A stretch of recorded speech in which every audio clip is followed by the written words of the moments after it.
Hello, and thank you for joining me for this event relating to the Citi exhibition, China's Hidden Century.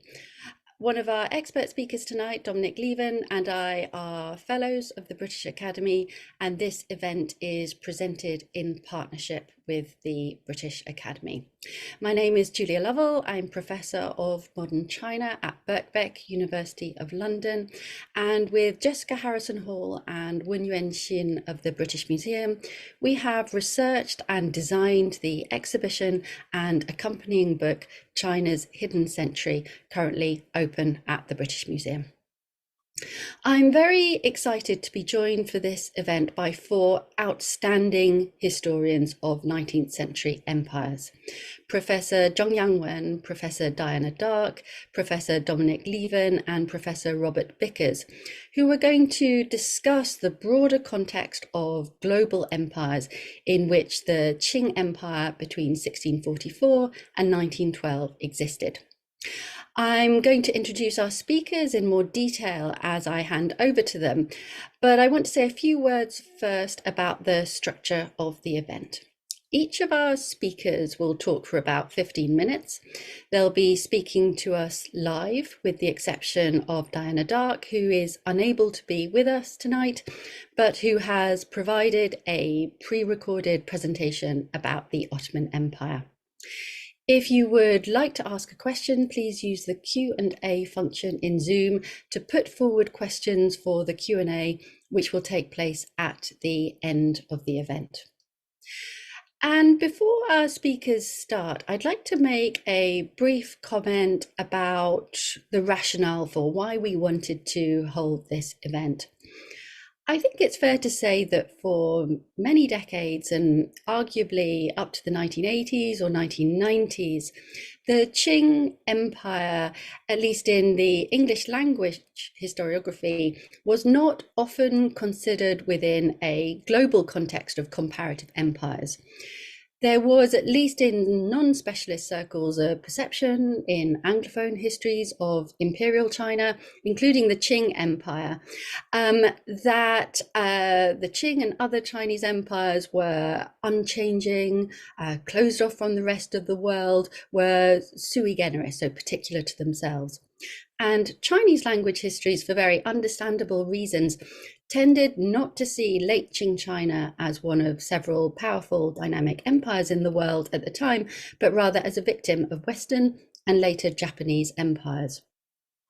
However, since the late 1980s and 1990s, new generations of Qing historians have shone light on the diverse, flexible, multilingual ruling strategies of the Qing as a powerful empire in its own right.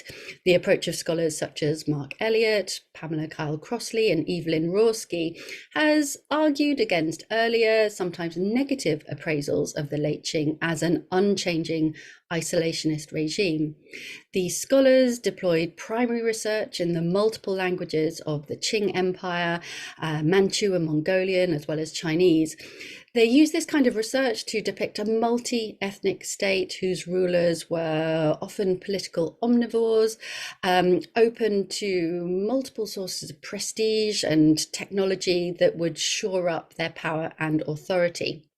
And these historians, rather than seeing the Qing as a declining regime cut off from the rest of the world, these historians often redefine the Qing as an ambitious, expansive empire, one that responded dynamically to other states and empires in the world.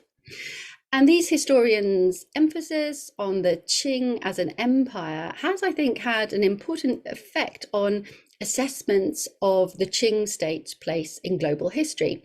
These new approaches to understanding the Qing as an empire very helpfully illuminate the key challenges faced by the Qing. So this was a regime ruling vast territories that were ethnically, linguistically, often religiously diverse.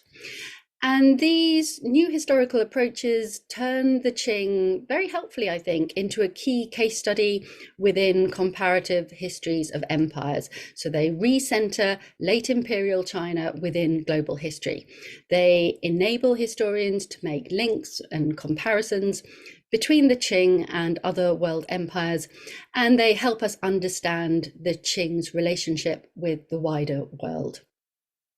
So it's a real privilege and an honour to have four experts speaking today who can provide such a rich contextual insight into the world of global empires of the 19th century, and who can explore how we might understand the Qing's position within that world. They'll help us understand in which ways the Qing as an empire, as a global empire, was typical, and in which ways it was perhaps different. I'm going to hand over first to Prof Yang-Wen, who is Professor of Chinese History at the University of Manchester. She's published a number of field-changing books on an extraordinary range of topics. Her first book was a social, cultural and political history of opium in China. She's also written about dance, religion, Sino-Western relations, the global Cold War and railways.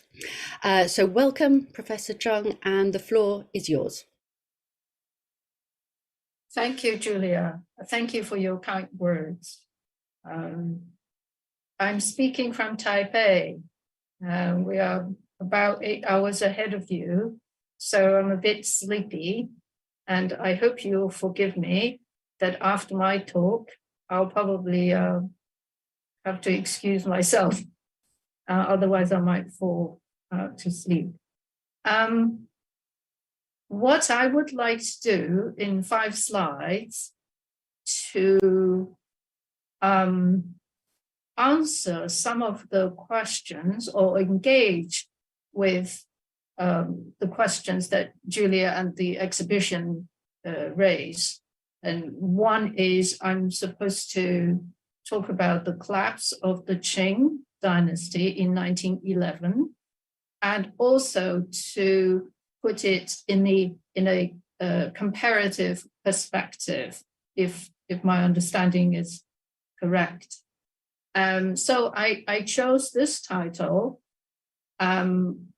It's a phrase uttered by the most prominent Chinese Qing statesman Li Hongzhang. And actually, North China Herald called him the uncrowned king of China because he made a grand tour to Russia and Western Europe and all that. So what he said was that late Qing China was seeing changes that aren't seen in 3,000 years. So I'm using his words to address the hidden aspect, if I may. So shall we move to the next slide, Simon? Yes. I chose these 2 topics because on the left, or to your right, is the Boxer Protocol, is the indemnity money that was allotted to the different countries who participated in the suppression, in the Boxer episode. Late 19th century China, this represents one kind of interpretation, and to some extent is kind of a dominating one. Late 19th century and 19th century was the century of unequal treaties, of century of humiliation. So this is kind of one school of thought interpretation of Qing history, 19th century, largely, although it goes in a little bit into the early 20th century. So that's one school of thought and one argument. The other image represents another school of thought. Some historians have begun to emphasize its domestic problems that led to the downfall of the Qing dynasty. Domestic problems, there's political instability, rebellions, increasing environmental disasters, which led to famine, which also led to an emergence of many scholars who are now studying famine relief and disasters in China. And here you see boys, largely, queuing for relief food, most likely, a scoop of rice or some bread, steamed bread or something. It's interesting to notice, and I think Robert would particularly be interested because you are collecting a lot of images. And I found this image very interesting because you got boys who still wear the queue, but very rough. And then you have boys who's not wearing the queue at all. So I suppose if you're so poor and no time for queuing, in that sense. But the fact that people are still wearing the queue probably says that it's still before 1911. So I wanted to use these two images to show, the charts to show that there are different schools of thought, there are different ways of interpreting Qing history, 19th century history. But these two represents the, how would I say, the visible and the more negative aspect of 19th century China. But there's another aspect that we must look at as well. We can't just go on and blaming imperialists and domestic problems. Simon, can we have the other slide? Yes. So I call them hidden in plain sight, is because there were changes taking place in China. On the top left, you have what it's said to be China's first telephone company. That you see, Robert can correct me, the telephone appeared in the British settlement early, first time, and then it was done by the Danish company was very active in setting up a lot of telephone. It's like a post office, you have to go there to make a phone call.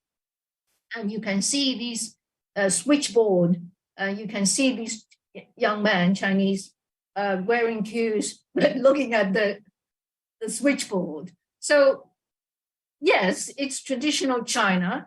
Yes, the imperialists were there and they were, encroaching for more, asking for more, but there's change as well. So we must see that as well, and not just, going all the way down and keep stuck, in the rhetoric of century of unequal treaties and all that.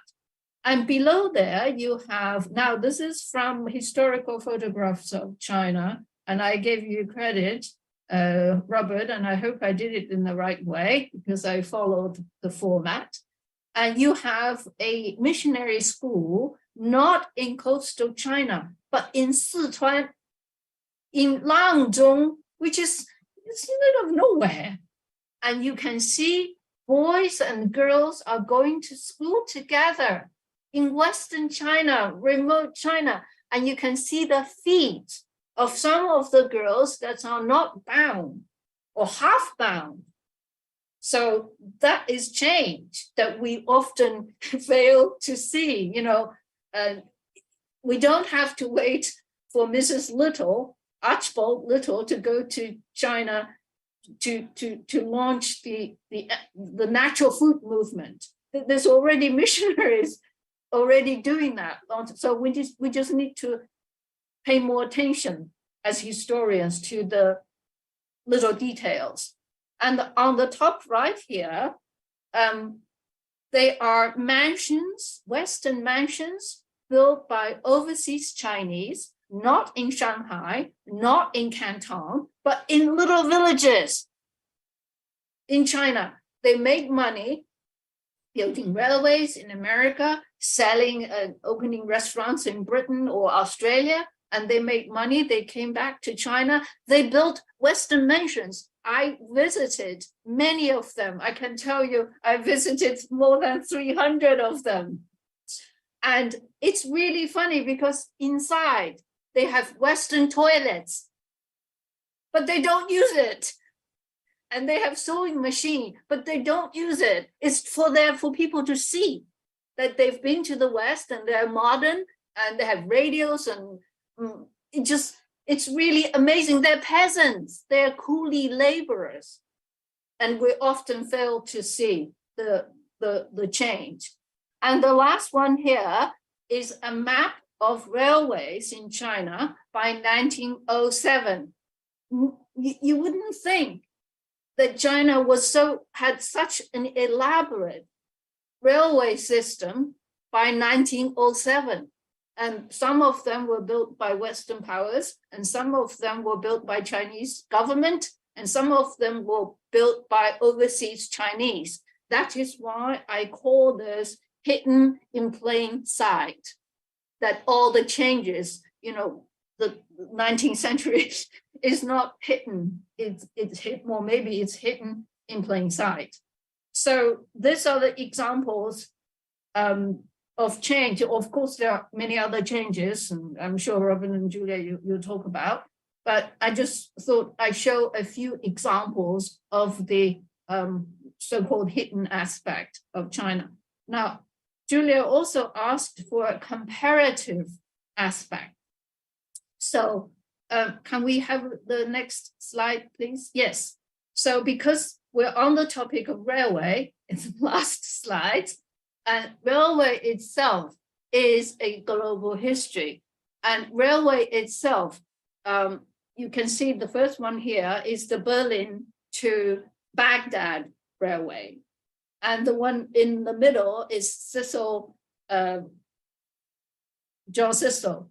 It's the Cape to Cairo railway that the British had wanted to build, but was frustrated by the Germans, by the Portuguese, and by the French. So this big scramble. Robert, I'm taking your word, the scramble for China, the scramble for railways in China and in the world. And also you have the British built railways in India. Of course, there are other railways in Mexico built by the Americans, and in Southeast Asia built by the French, and in Korea and Taiwan built by the Japanese. So in other words, 19th century China, or 19th century undeveloped world, underdeveloped world, or third world, or colonized world, they're not hidden. They're visible. They got railways. People can travel. It spread news. It spread ideas. People are learning. Their horizons are opened. So that's the comparative aspect that Julia you asked, and I thought I'd give the example of the railway because I'm finishing up a book on history of railways. So can we have the last slide? Yes. So this is another comparative aspect. Because of the change that I talked about in the 19th century, because of the railway, coming of the railway, the telegraph and telegrams and telephones that made it possible for China to have a revolution in 1911, right? And to put this 1911 revolution in a comparative perspective, it's not just China that had a revolution in the 1910s. Egypt had a revolution. This is Saad Zaghloul. He's the leader of the Egyptian revolution. In the Philippines, we had a revolution, and its leader is Jose Rizal. He's half Chinese. And in China, of course, we have Dr. Sun Yat-sen, who led the revolution. And we have Gandhi and we have Ataturk who led the Turkish War of Independence. So I put the dates here because these are 19th century made men. They traveled a lot, and their revolutionary patriotic ideas were spread by technologies provided by the imperialists. So without change, so these revolutions and revolutionaries, they're not hidden, they're visible.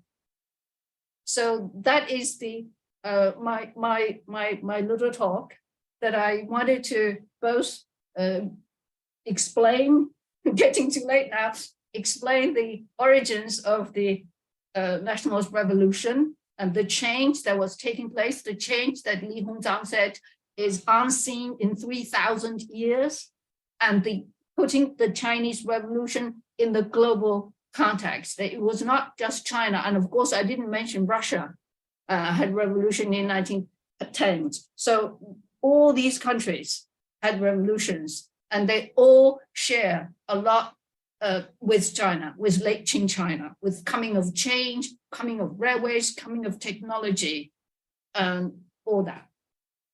I think I'm just on time. Thank you so much, Yang-Wen, for that fascinating and very vivid account of an empire, the Qing Empire, on the move in the late 19th century.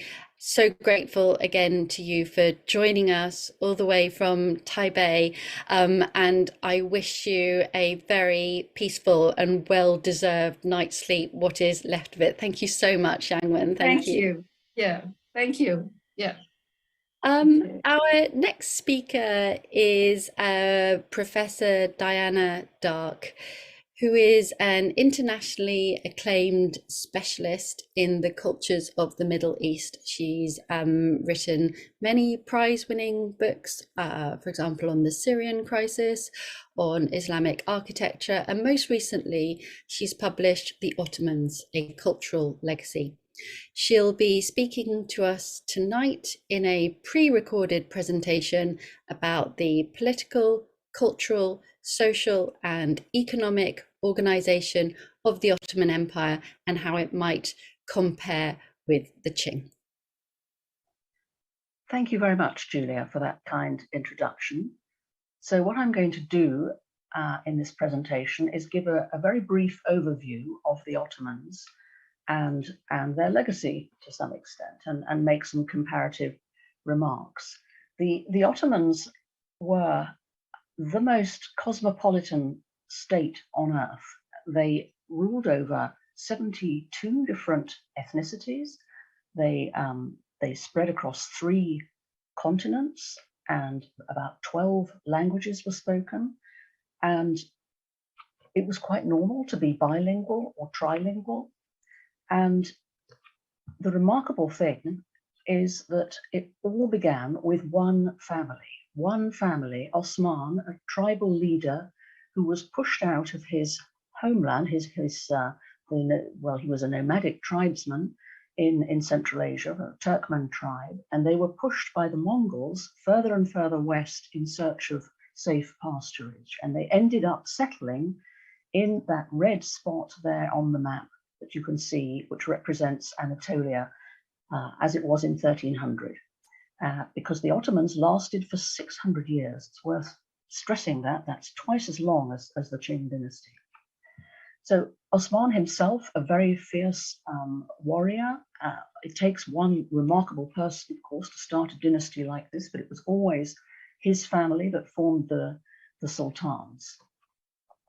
The glue that held everything together was trade, because they realized very quickly, after all, they were just a nomadic tribe. They realized they didn't have the skills to hold a whole empire together. So they welcomed everybody in from no matter what religion or ethnicity, and trade was what they encouraged all across the empire through a network of caravanserais that were free for everybody to use.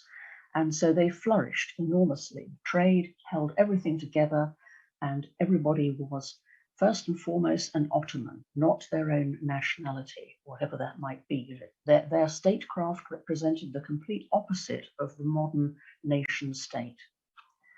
Their first capital was Bursa in Anatolia, and the remarkable thing about it was its incredible urban planning model. It was totally new as a concept, built from the bottom up to look after the community's poor. So the mosque was at the center, but all around the mosque were the markets and the baths, all the elements of a city that were offered free for everybody, hospitals, schools, free for everybody to use, no matter what religion. And this represented a way of looking after everybody, because their philosophy was that if you looked after the poorest in the society, everybody could thrive equally.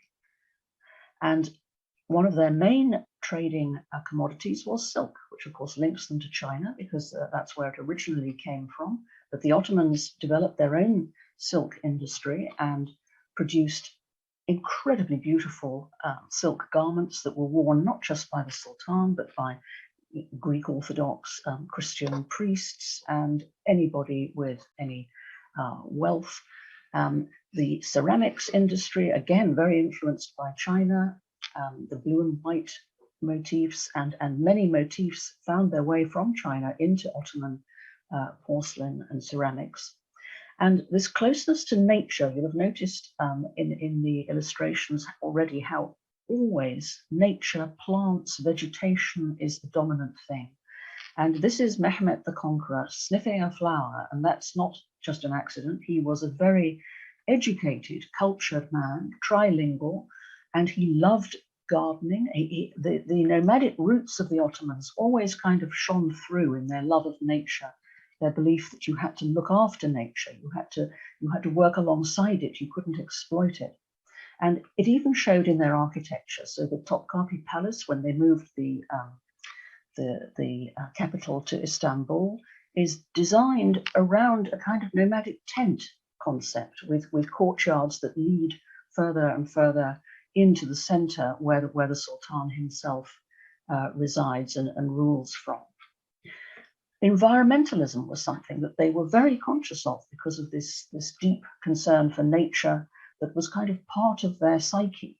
And so Sinan, the great Ottoman court architect, when he designed the Süleymaniye Mosque, for example, in Istanbul, he conceived a remarkable system of channeling the smoke from all the oil lamps and candles up into the dome. It was filtered through water into to make a special kind of ink that had insect repellent qualities and was used then for calligraphy in manuscripts and preserved them remarkably, and all the clean air was then released into the city. So this was, recycling with 16th century flair.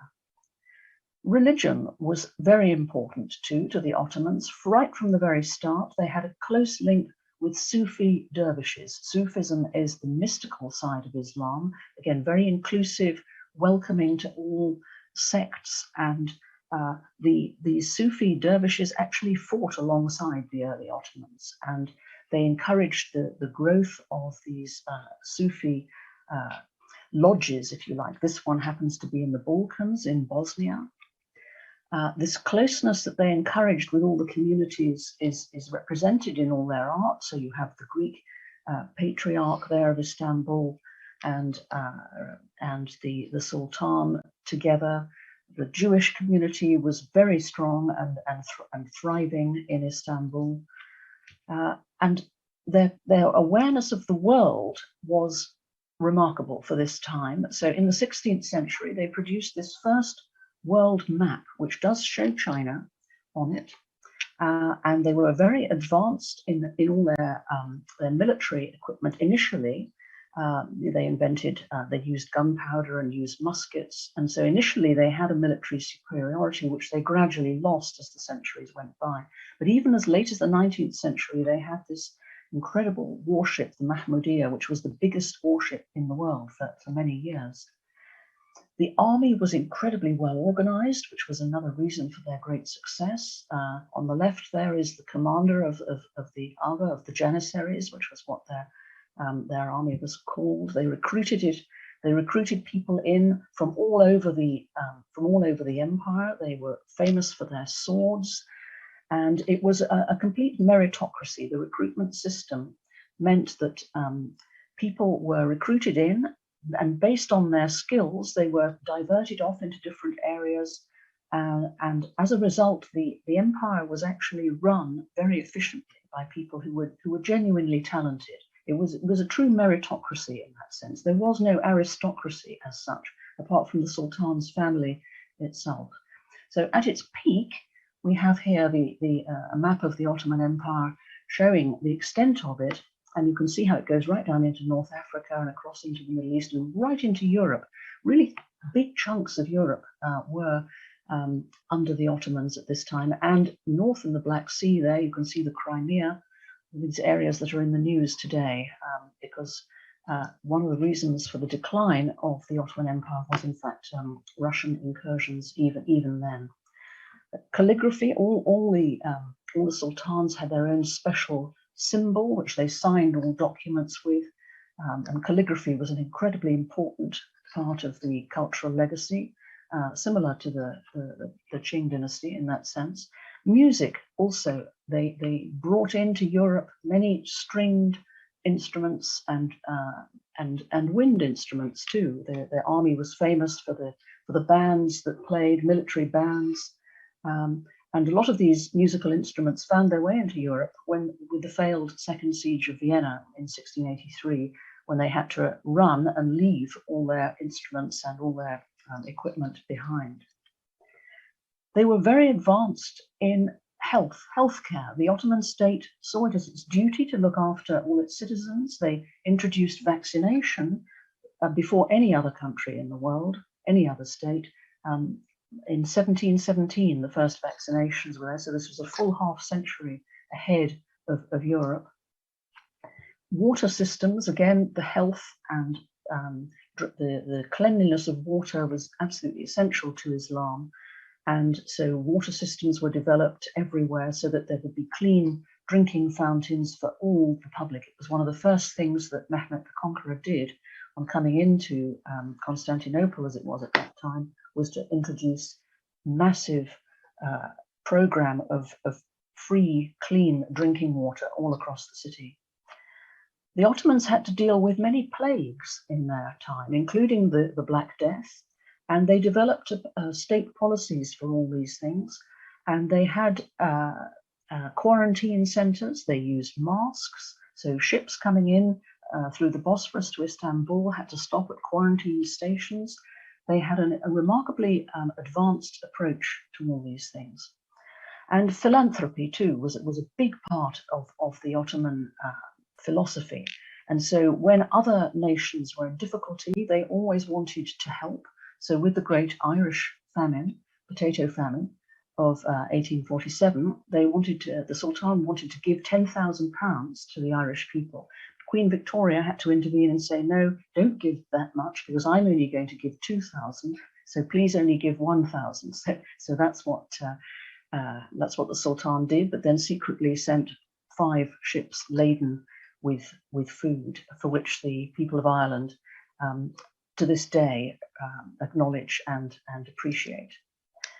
So everything came to grief essentially in the 19th century, with Russia starting on its imperial agenda, trying to, it saw its route to expansion by taking Ottoman territory there north of the Black Sea and the Crimea, Ukraine, all of these areas, and pushed thousands and thousands, in fact, a total of 1 million refugees, most of whom were Muslim, but not entirely, and they all flooded into the Ottoman Empire. And the Ottomans always had a reputation for taking in refugees. They developed a refugee code as early as 1860 in order to organize the way in which refugees were looked after. And there's a rather nice episode during the Russian-Turkish wars where actually the British ambassador, Henry Layard, in Istanbul, together with the chief heiress, the richest woman in Britain, a lady called Baroness Burdett Coutts of Coutts Bank. She and the ambassador together helped enormously with trying to fundraise for these refugees who were flooding into Istanbul at that time at a rate of 20,000 a day. And there were 5,000 sleeping in the Hagia Sophia and 5,000 sleeping in the Blue Mosque. It was a quite extraordinary time. So at the end of the 19th century, the Ottoman Empire was gradually reduced. You can see in this map, everything was shrinking. And like the Qing dynasty, really it was an initial prosperity, if you like, that ended then with a very tumultuous time where the struggles, and it was to a large extent a mixture of the new nationalism that was very much encouraged by Europe to make the Balkan areas break away and become independent, and Russia's activities in the north taking territory away. But also the sheer power then of the European markets, the commercial aspects of all of this. They got what was called capitulations, they got special trade privileges out of the Ottoman Empire, they flooded the textile industry with cheap British textiles, which destroyed the local crafts industries. And so the Ottoman Empire couldn't compete on anything by this stage. It was in decline. Europe was becoming more and more powerful. And so, of course, it ended in the catastrophic First World War. And what essentially was left then was the basis of what is modern Turkey after the war from the Ottoman Empire, in the same way that in the Qing dynasty, what remained became the base for modern China at the very end. So that's the brief overview of everything. Thank you very much. Fascinating presentation there by Diana. Many thanks to her. Our next speaker is Professor Dominic Lieven, Fellow of the British Academy, an Honorary Fellow and Emeritus Fellow of Trinity College, Cambridge, and an Honorary Academician of the Russian Academy of Sciences. He's the author of 8 books on topics that encompass a very broad spread across the history of late Imperial Russia. His most recent book is a genuinely global history of empire entitled In the Shadow of the Gods, The Emperor in World History. Welcome, Dominic, and over to you. Thank you, Julia. The basic point about the Russian Empire is that as empires go, it was a great success. What in the 14th century had been a tiny principality on both the geographical and cultural furthest periphery of Europe, by 1914 rules a sixth of the world's land surface, is one of the world's great powers, but is also a very great power in cultural terms. It's literature, art, music, one of the ornaments of world high culture. And the Russian achievement is all the more impressive because of the extraordinary obstacles they faced. No great empire in history has ever been so far north in terms of latitude with such a difficult climate, nor has it ever been so very far from the centers of world commerce and culture. That meant, in short, that Russia lacked towns, it lacked a middle class, or at least a large middle class. It had a relatively small literate population. All of these were big obstacles to creating a great empire. If you look at Russia and try and classify it among empires, then it is clearly an agrarian empire, meaning that the institutions of the monarchy, its armed forces, its magnificent court, were based on squeezing what is sometimes politely called the peasant surplus.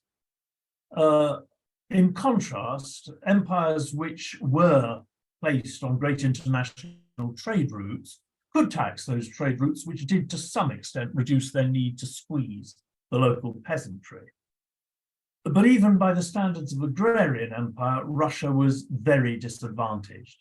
The point is that most of the great empires, including the Chinese ones, obviously, had at their core densely populated river systems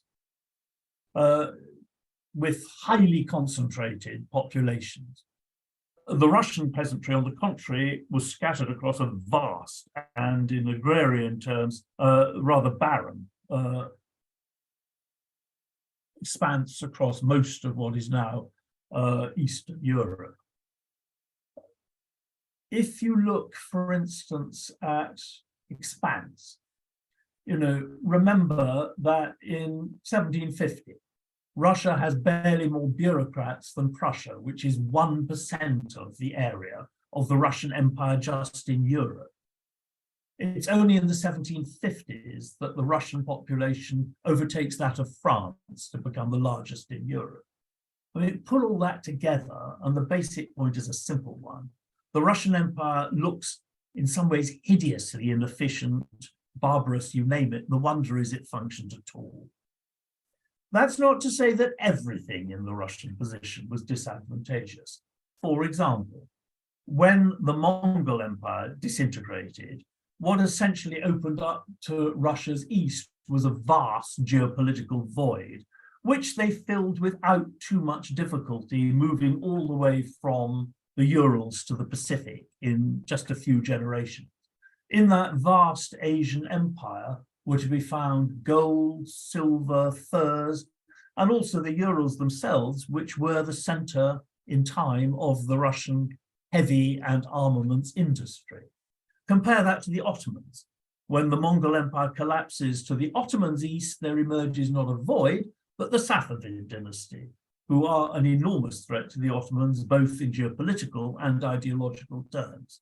Without the Safavids, the Ottomans in the 16th century would probably have conquered much of Central Europe, including Vienna and most of Italy. All right, so, we come on to the next bit, the keys to Russian success.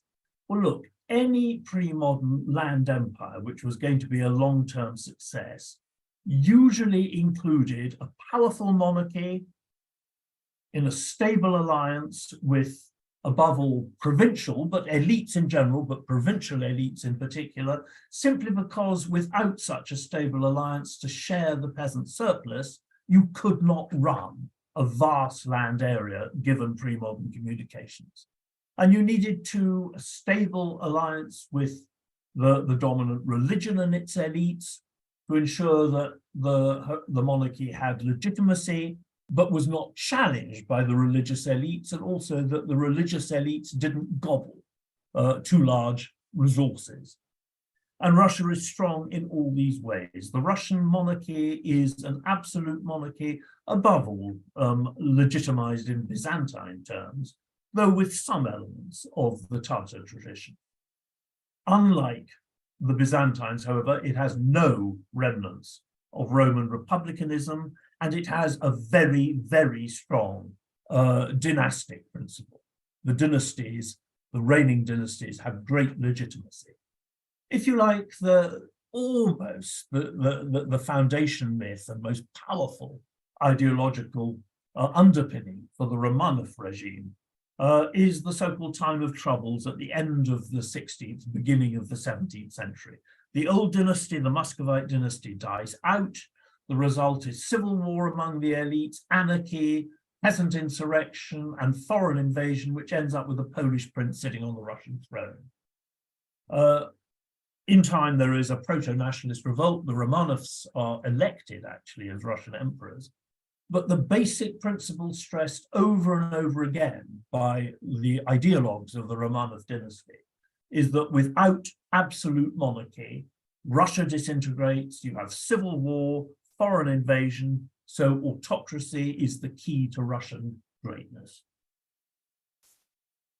The monarchy's alliance with the Russian nobility, the landowning nobility, is extremely tight by imperial comparisons. The monarchy needs the landowning elite for reasons which should be clear from what I've already said.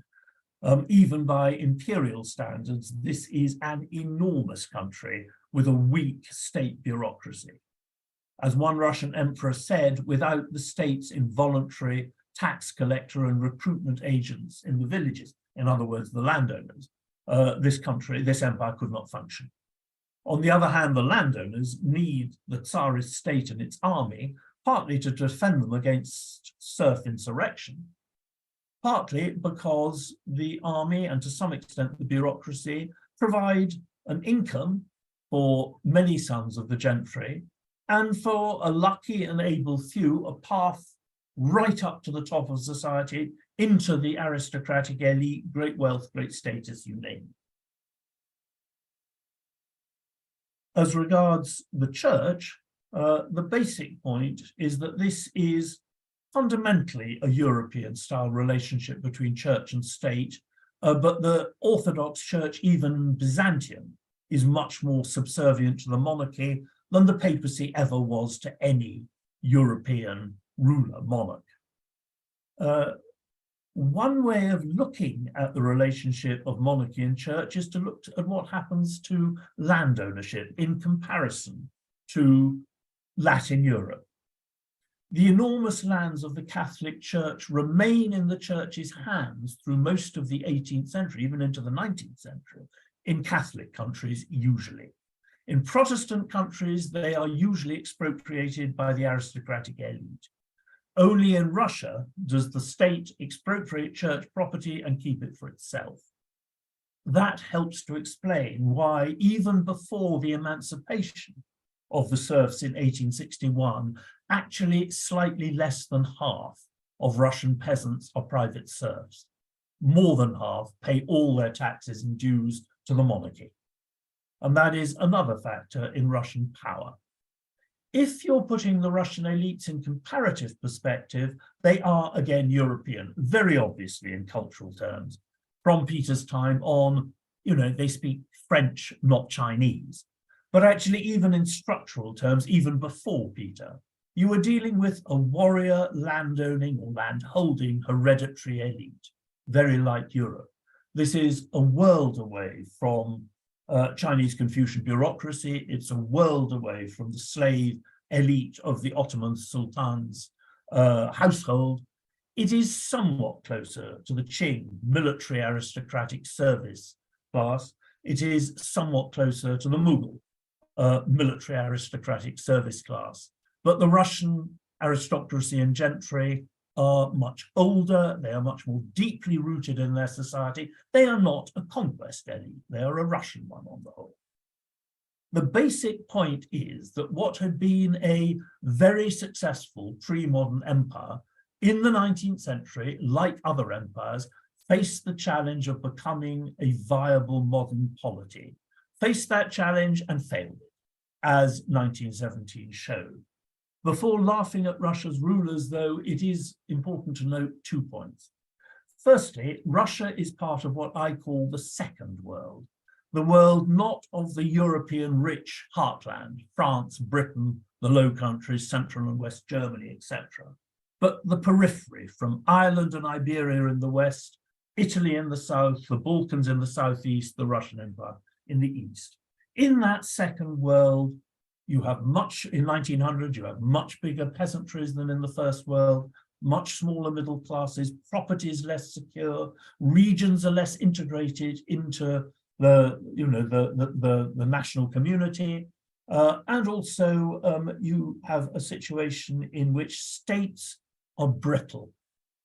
And remember that Russia in per capita terms is towards the bottom of the second world. And then on top of that, you have the fact that Russia is an empire, one of the great empires that dominate the earth. Points to note, no second world country, or virtually no second world country, has a peaceful transition to liberal democracy in the 20th century. None of the great empires which dominated the world in 1914 have survived. If you look at the dilemma of Russia's rulers, one can put it sort of in these terms. The last Russian emperor, Nicholas II, in his left ear, heard the advice of his more liberal advisors, which said roughly this: look, Your Majesty, almost 20% of your population of 170 million people are sophisticated, urban, educated members of modern European society. You cannot rule them on the basis of 18th century enlightened despotism and even more ancient principles of divine right monarchy. You will alienate them, and that will bring down your dynasty and the empire. And they were mostly right. The trouble was that in his right ear, he had the advisors who were more conservative and more authoritative. And they said to him, look, fine, but 80% of your population are semi or entirely illiterate peasants. You face an agrarian crisis, partly rooted in the memories of serfdom, partly in rural overpopulation.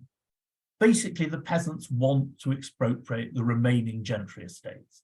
You have the most radical working class in Europe, and if you allow free trade unions, they will become revolutionary socialist centers. You already have a revolutionary intelligentsia which is completely beyond compromise and is committed to the destruction not just of the monarchy, but of private property, marriage, the whole caboodle, which we call, or was called at the time, European civilization. And the trouble was they were right too.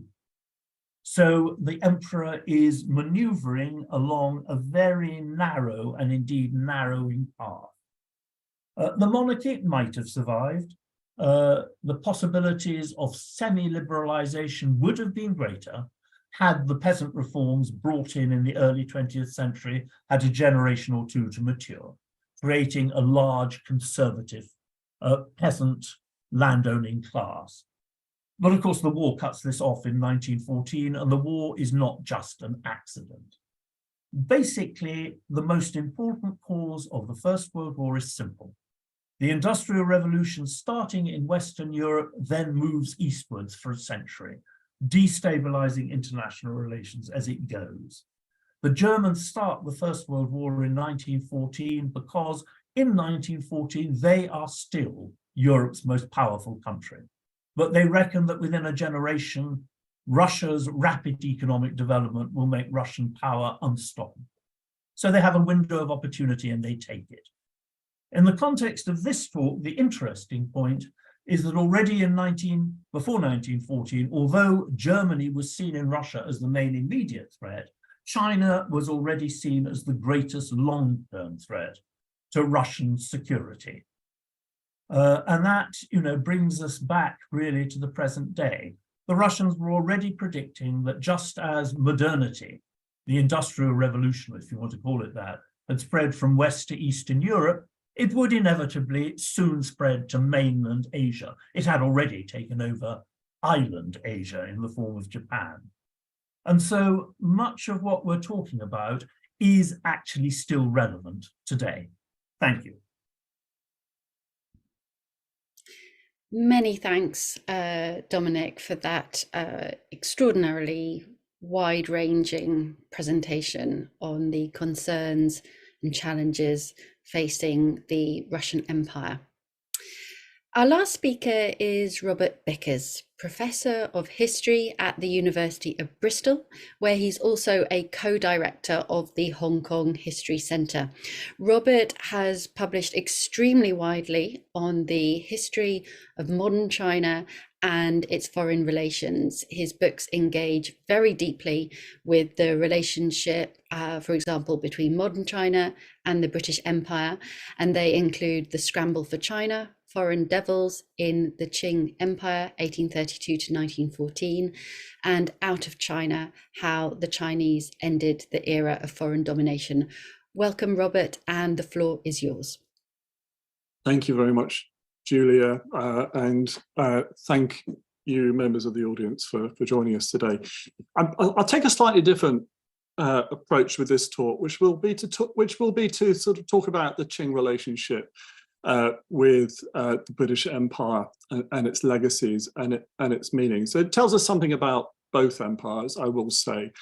We might start in 1793, when the British envoy, Lord Macartney, reached the Qing summer palace at Chengde, ostensibly to congratulate the great Qianlong Emperor on his 80th birthday. This comes at the end of a century of great triumph for the Qing, especially the conquest of the lands to the west of the Qing heartlands, which we still know today as Xinjiang. It comes at a time of instability and anxiety for the British, who have lost the bulk of their North American colonies, who are at war with revolutionary France, and who are developing what would become to be known by many scholars as a second British Empire, beginning a 19th century of expansion into Africa, deeper into Asia, and especially into South Asia, India and Pakistan and Burma, as we now know them. Macartney arrives at this gorgeous court, at the heart of this rich, creative, and evolving culture of the Qing, which you'll find showcased at the British Museum exhibition. It obviously it continues to evolve across the 19th century. But at this point, Macartney is there not to say happy birthday, but to press for a relationship with the Qing.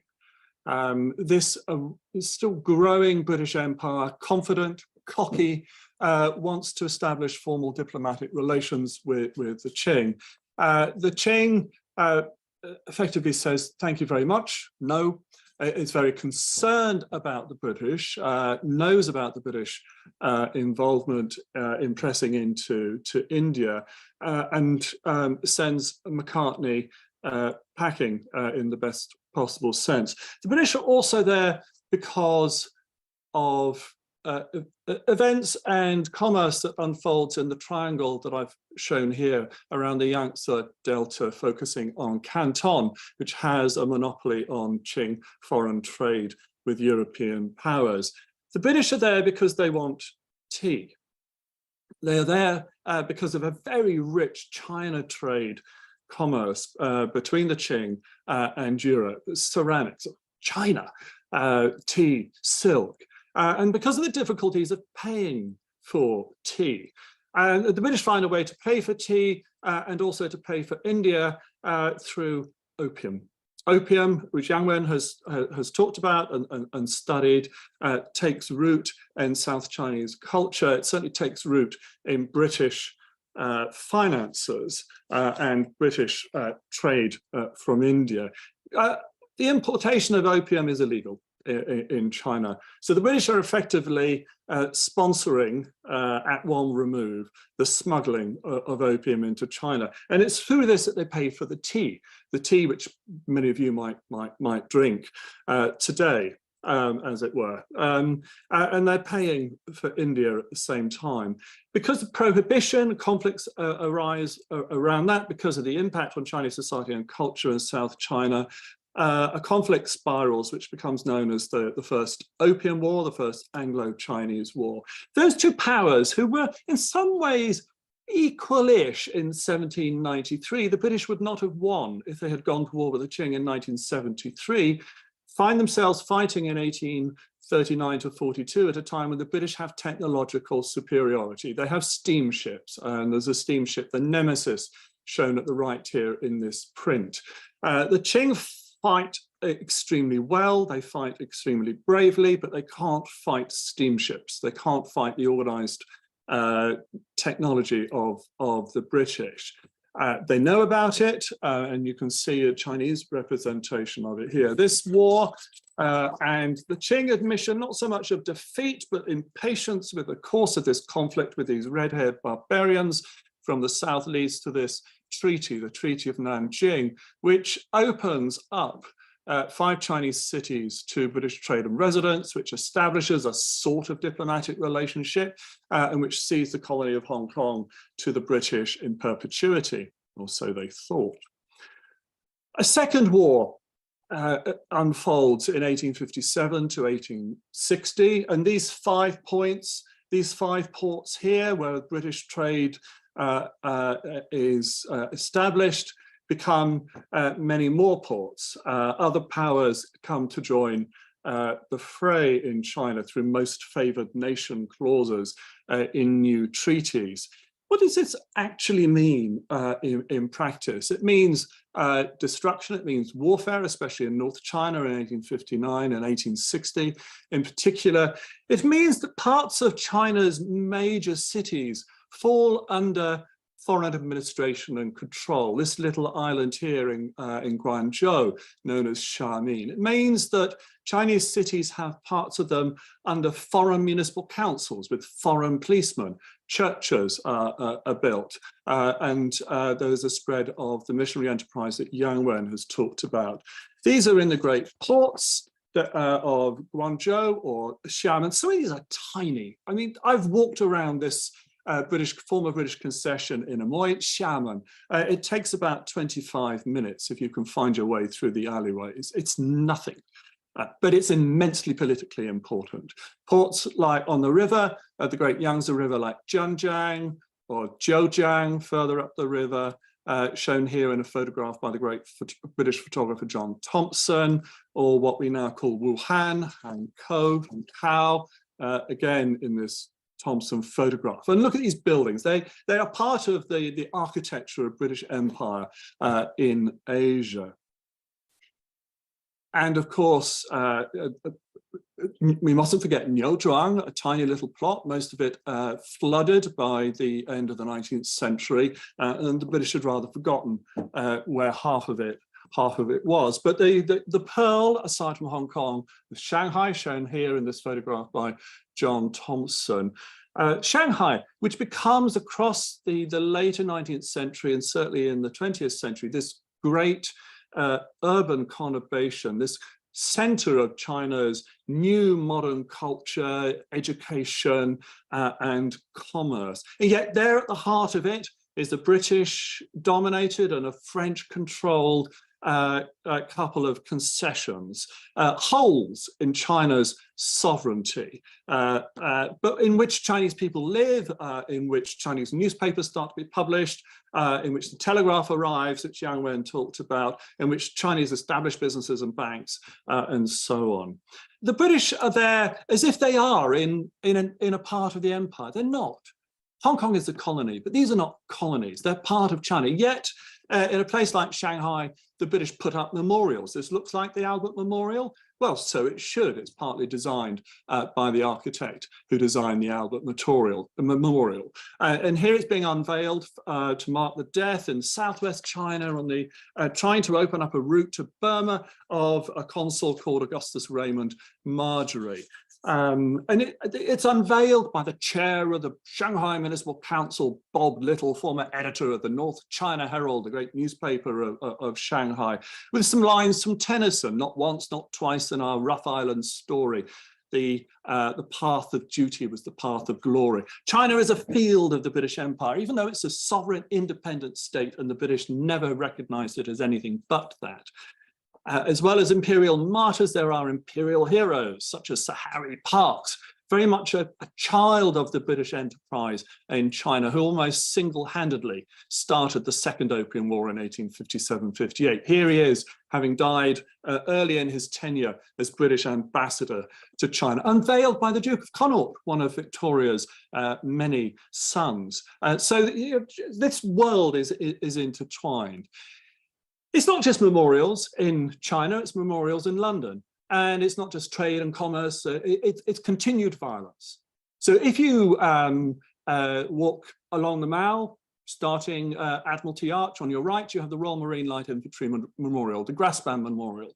And on one side, there is this relief showing Royal Marines in Peking, the siege of Beijing, in 1900 during the Great Boxer Uprising against the foreign powers, a great peasant millenarian uprising against the foreign presence, which was co-opted and supported by the Qing and defeated by an extraordinary 8-power multinational force. On the other side of this memorial, it commemorates Royal Marines who died in 1899 to 1901 in the South African War. So this is one empire, and it's an empire which works in different ways in different places, but it deploys the Royal Marine Light Infantry in China and in South Africa, and you can see that violence in bronze on the streets of London if you walk towards the palace. It's in plain sight, as Yang-Wen might have said.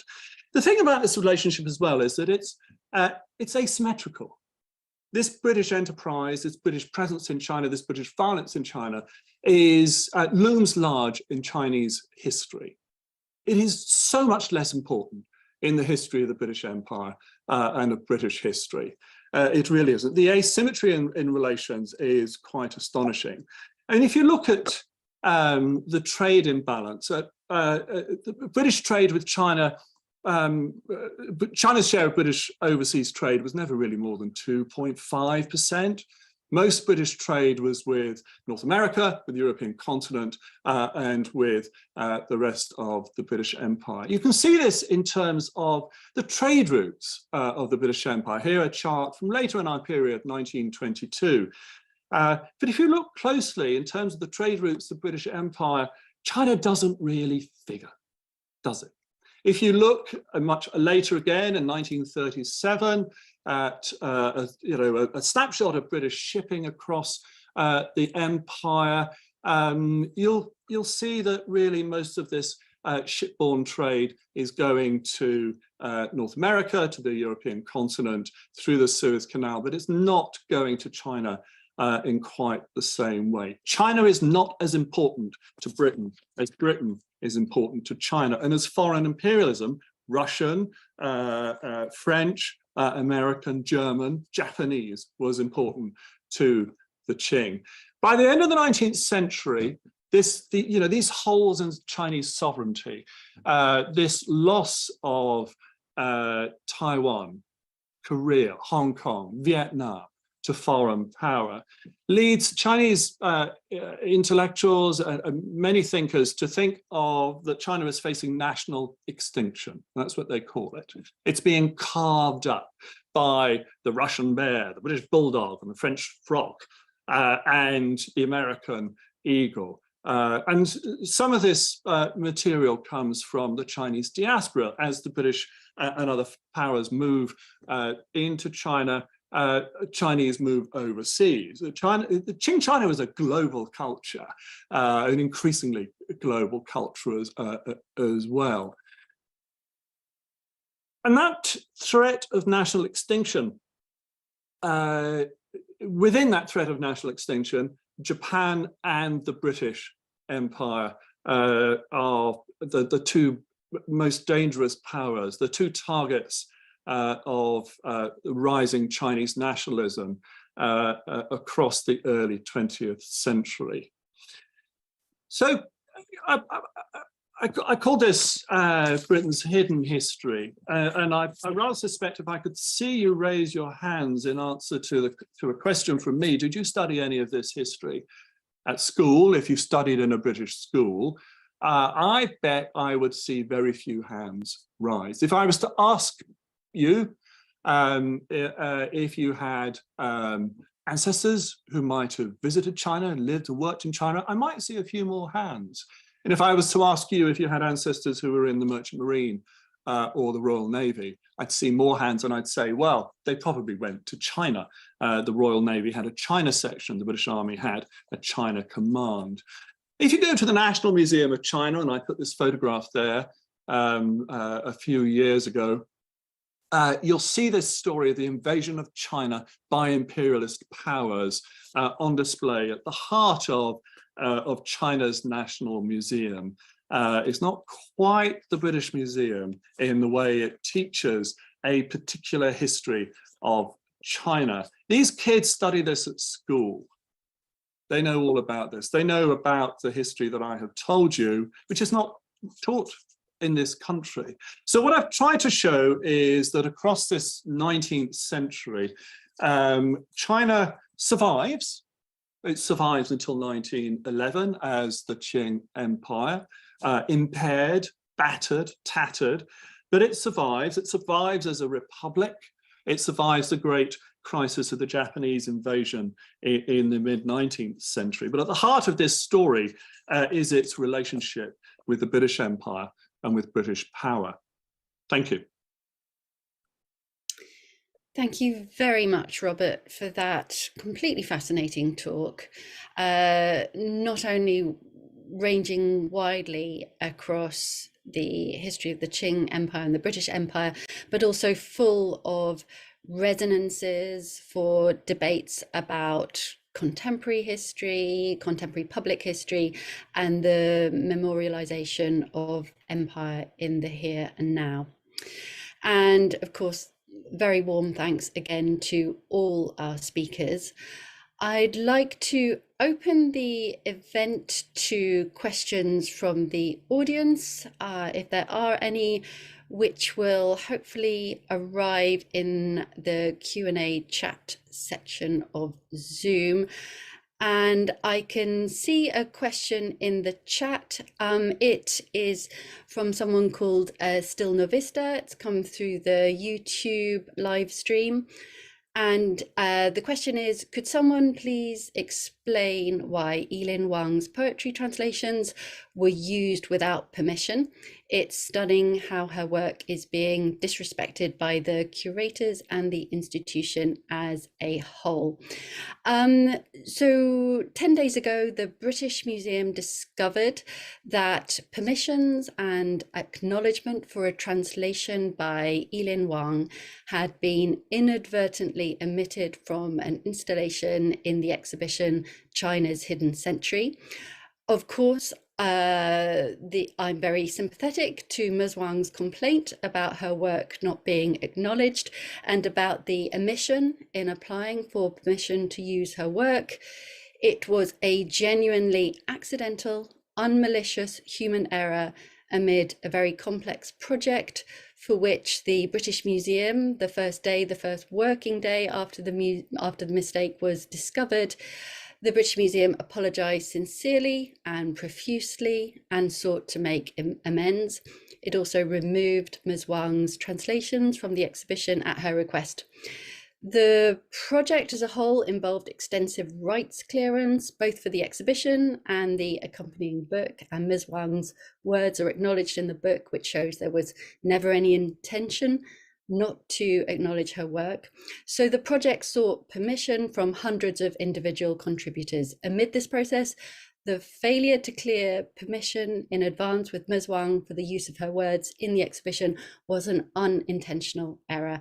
The British Museum takes copyright permissions seriously. It has apologised and offered a fee to cover the use of Ms. Wang's words and has sought a resolution.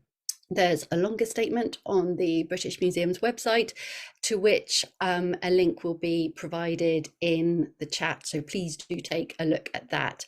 And in response to Ms. Wang's request, the British Museum moved quickly to take down Ms. Wang's words in the middle of a very busy exhibition run, and it's not logistically simple to reinstate Qiu Jian's words in Chinese, but the museum will be seeking to do that when it is logistically possible, all the while seeking a resolution with Ms. Wang. And I will turn now to see if there are further questions relating to topics raised in tonight's event. Yes, a question has come in for Professor Robert Bickers. It reads, thank you for your talk. Just wanted to ask if you could recommend any books or resources which expand on the consequences of colonialism and imperialism on China. Also, do you know any specific events that resulted as a consequence of colonialism in China to emphasize the importance of marginalized aspects of history that may be pushed aside because of changes in societal standards? And would you be able to talk about those sorts of specific events the questioner asks as an inspiration for their own research? And that was for an individual called Zainab Patel. Robert, could I hand that one over to you, please? Well, I've written a couple myself. I will recommend those as Grammar for China and Out of China. Julia's book on the Opium War is a fabulous read and an examination of the conflict and tensions in mid-19th century China. I'm not sure I know what you mean by the second point, but I think there is a very rich literature which is sort of emerged across the last 15 or 20 years about modern China. People like Yang-Wen Zheng, who spoke first, Rainer Mitter, late of the University of Oxford, almost, Julia, and others as well. So I think you can walk into a bookshop now and find more that's worth reading than you might have done 20 years ago about modern China. You'll still find smaller sections on Asia on your book, in any bookshop than you might think, given its importance in world history. But I hope that provides some pointers, even if it's slightly egocentric. Thank you very much, Robert. Extremely helpful. I have a question from Galina Michkovic for Dominic Lieven, and it asks, please appraise the Russian position today in historical imperial overview. So I guess an expansion of that question would be appraise it within the context of a broader imperial history. Thank you, Dominic.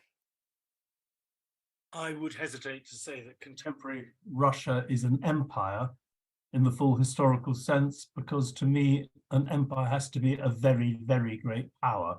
And at best, Russia, by even its own historical standards, is a very diminished empire. Nevertheless, it is an important state. It is also an enormous country, and it's a multi-ethnic one. So it's perhaps, you might say, in one sense, a second-class empire. What I think is interesting in terms of looking at Russia at the moment and the present crisis it's going through is in the context of the end of empire. The end of empire is usually associated with enormous conflict, both international and domestic, civil war. The collapse of empire being a very great power, causes enormous ripples through the international system. Trying to divide up empires where populations live cheek by jowl into sovereign nation states is always a source of immense conflict. Once the people are sovereign, which they are not in an empire, the emperor is sovereign, or in the Soviet system, to some extent, the party was sovereign. But once the population is sovereign, the people are sovereign, you then have to define who the people are, which is usually done in terms of ethno-linguistic historical characteristics. That too creates immense battles about who the people, the sovereign people, are and are not. And I think it's also fair to say that for many reasons, disentangling land empires is even more catastrophic usually than disentangling the European transoceanic empires, partly because the metropole is directly involved in defining the borders of the post-colonial space or the post-imperial space, all its own resentments about declining status, etc., are involved in those relations, and you usually have great mayhem. Although what is happening now in Ukraine is utterly tragic and was not inevitable, in the context of the end of empire, it remains more surprising that all this didn't happen in 1988 to 92 than that it is happening now. I mean, the British Empire, on the whole, I think it's fair to say, was dismantled somewhat less bloodily and more efficiently than most. Nevertheless, we are still living with the conflicts, attendant on the collapse of the British Empire, all the way from Ireland to Fiji. Not to forget, Palestine, Cyprus, Iraq, and most seriously of all, the Indian subcontinent, where we are still, deeply embroiled in a conflict over Kashmir, which began with partition, which has now escalated up to nuclear confrontation after 3 wars. A point to remember is that it often takes a generation for the consequences of empire's collapse to come home to roost. Bangladesh became an independent state after a very nasty revolution and civil war, 23 years after the end of the Raj, 24. And the most obvious example of all is Germany between the wars. So although, as I say, what is happening is tragic, I think it is not surprising. And I do think, without making any excuses for the sort of incompetent ruthlessness of Vladimir Putin and his complete misunderstanding of contemporary Ukraine, nevertheless, what is happening is not that surprising in historical context. Sorry, that's a very brief overview, but there's not much time. Thank you very much, Dominic, for that profoundly informative and thoughtful answer. There is one more question, but I'm ever so sorry, we're out of time for questions. It was a question about the history of Chinese labourers supporting the British Empire in the Caribbean. I'll do my best to contact that questioner outside the event. Many apologies for that we've run out of time. Many thanks to our speakers. Thank you also to the audience for joining us. Again, I'd like to thank our partners, the British Academy, for their support. I'd also like to thank Vicky Harrison, Hilary Williams and Simon Malone on the British Museum events team for enabling this event to happen. Please check out other events on the museum's website, and the Citi exhibition China's Hidden Century is open until the 8th of October. Do please come and see it if you can. Goodbye.